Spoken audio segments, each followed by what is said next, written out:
ঘরে যদি কোনো জিনের অস্তিত্ব বিদ্যমান থাকে তবে তার সাথে মোকাবেলা করার মতো শক্তি আল্লাহ তাআলা বেড়ালকে দিয়েছেন। বেড়ালটি জিনের সাথে থাকা নেগেটিভ এনার্জিগুলোকেও শোষণ করে ফেলতে পারে। শুধু তাই নয়, বেড়ালের শরীরে আল্লাহ এমন একটি ব্যাকটেরিয়া দিয়েছেন যা কিনা আমাদের আশেপাশে থাকা সব ধরনের নেগেটিভ এনার্জিকে শোষণ করে নেয়।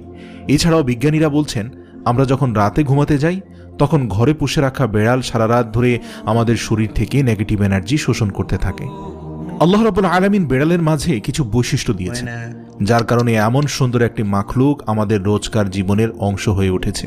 রাসূল সাল্লাল্লাহু আলাইহি সাল্লাম বেড়াল পছন্দ করতেন এবং বেড়াল পালন করার কারণে তিনি তার এক প্রিয় সাহাবীর ছদ্মনাম দিয়েছেন আবু হুরায়রা, যার শাব্দিক অর্থ দাঁড়ায় বেড়ালের পিতা। কেন একজন মুসলিমের বেড়াল পালন করা উচিত? গবেষণা করে জানতে পারা যায়, আজ থেকে ৮,০০০ বছর পূর্বে জঙ্গলের বেড়ালরা খাবারের খোঁজে